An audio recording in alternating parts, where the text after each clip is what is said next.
So today we have Lion-O from Super 7. This is Thundercats, obviously, and one hell of a great piece.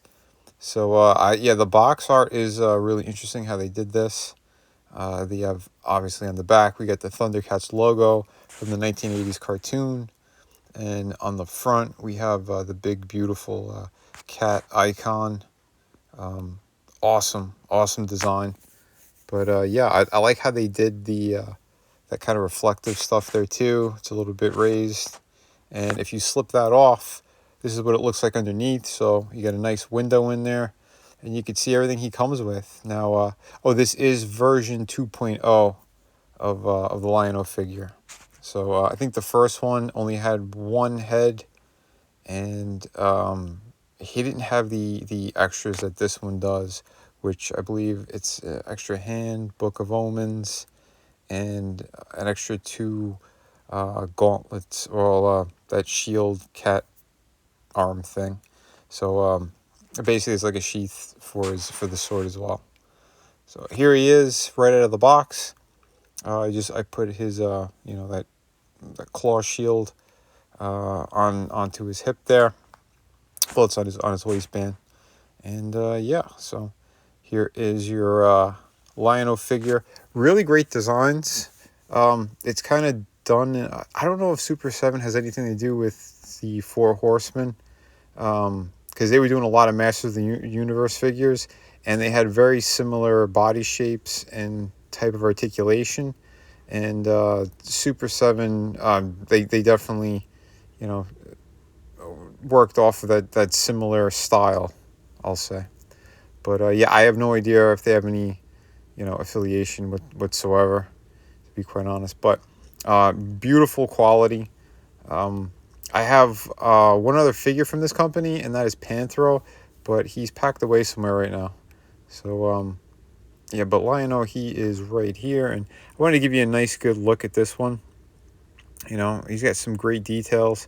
I like how they kept kind of like the animated feel that the cartoon originally had. It's not hyper realistic. It fits just really nicely, I think. The design choice and kind of how they wanted to do these figures, but yeah, I really dig it. I like how they did this. Paint application is very clean. Nice stuff here. So here's everything that he comes with, and I gotta say, really cool stuff. So we get the Book of Omens, and it's all painted kind of like in this gold with some silver on the binding there. You have the logo, that kind of lock mechanism thing. Again, it doesn't open, but I think it looks really nice. Great accessory. He does come with a couple of these shield sheath things here that he had in the original cartoon. So and they're fairly simple too. You just pop the hand off and you slide those on. And there's one that's hyper realistic, that it's got like all that kind of fur detail, and then there's one that's smooth like this, that's closer to how the cartoon actually was. And I like the different options that they gave us. Now he does have one that is supposed to be like fixed to his waist. So there you have it. That little that piece there, it pins in. And I'll show you. You just slip the arm there, and you just pop it right on. So fairly simple, and you have a little bit of articulation there too. You kind of move it forward or back, depending how you want to pose your figure. So that's nicely done. And the really cool, well, the coolest part is, yeah, you could actually take the small version of the Sword of Omens out. So yeah, that looks beautiful.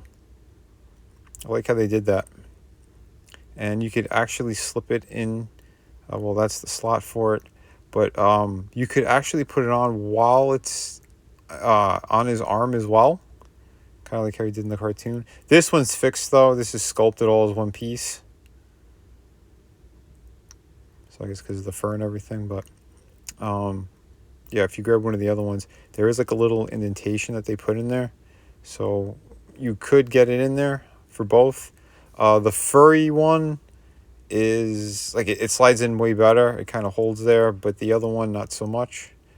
You might use the friction of his forearm. You can kind of sneak it in if you want, because in the cartoon that's what he did too. A lot of times, if he wanted to put the sword away, he just kind of slipped it in if it was on his arm.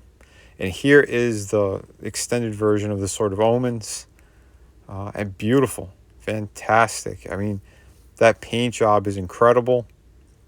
You know, they got the logo just right. And again, it is more of a simpler kind of design, but I think it looks so good. So yeah, well done, Super 7 on that. And he does come with an alternate head, which I really like. It's the gritting teeth, kind of the angry, attacking Lion-O. And yeah, it's simple. It's just like a little ball joint peg in the neck. Well, it's a dumbbell joint, so it goes down into the neck. But yeah, it looks great. Excellent. Paint job is very clean on these. I think the eye positioning is better on the gritting teeth. The other one, they look a little east and west if you're like really looking up close. And he does come with alternate hands. And I like the plastic that they used. It is a softer plastic, so you could kind of pry the fingers open. And yeah, I really like this hand too. It's really sculpted nice, like a gripping hand. So you could put the Book of Omens in there. And again, it is fairly pliable, but you know, it's strong enough that it could hold the book as well. Like it won't just fall out of his hand. So that was really cool. You know, a couple different hands that they gave him. And yeah, it's simple. You just pop the hand right off, like I said, and you just slide it in until it pegs. And it's a really great, secure point that they have in there, and it does rotate as well. So yeah, they did a really good job.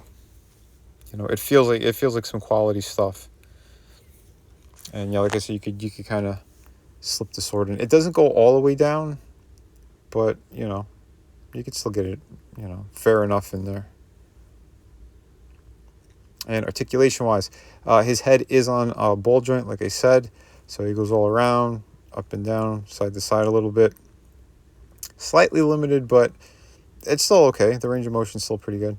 Arm goes all the way around, goes all the way up to the sides. He does have the bicep cut. Single bend for the elbow, because his biceps are huge. And he does have a kind of standard, you know, swivel and hinge for the hand.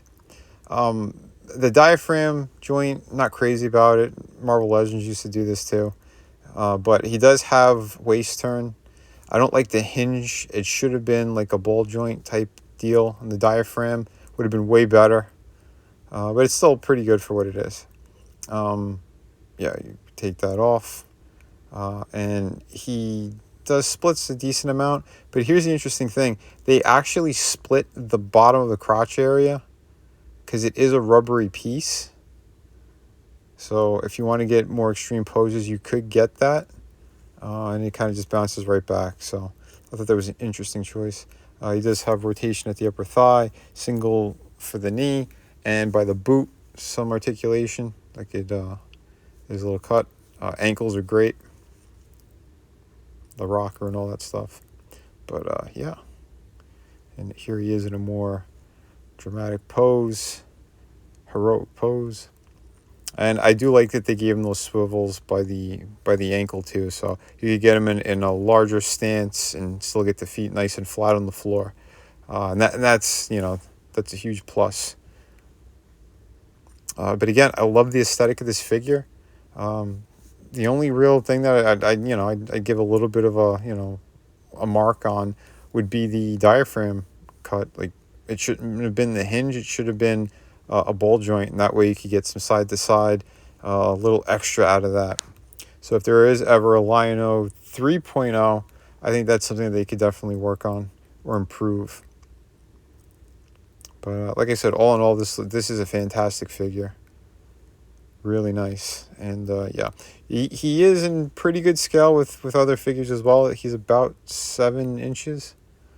And here he is with Mumm-ra, the ever-living.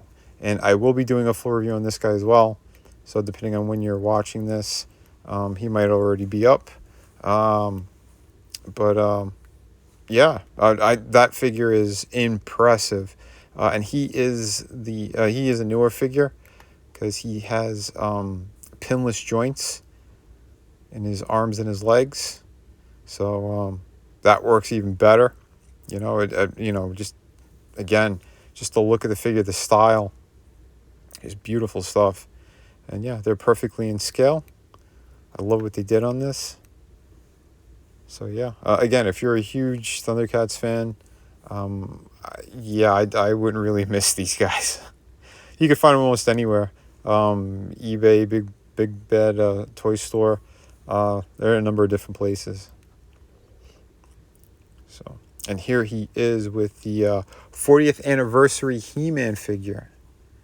And yeah, He-Man is a bit taller, not by too much, but yeah, this is a crossover we never got to see, and I thought it would have been amazing had they done that crossover these franchises back in the day with like the Thundercats animation. Oh my God, that would have been incredible. But yeah, well, either way, I think these guys work really, really well together. Granted, I'd probably want Lion-O to be bigger than He-Man, but it still looks great. And that is like the Revelation style with the body. They made the chest way bigger and all that. And I think they gave him a little bit more height, to be quite honest. I could be wrong on that, but there's something that he has a larger presence just to begin with. And yeah, here he is with mumm-ra. I want to give you guys a better look at the two of these guys. A little bit more of a fighting stance. But yeah, I love the details on mumm-ra. See, I'm looking forward to reviewing this guy for you as well.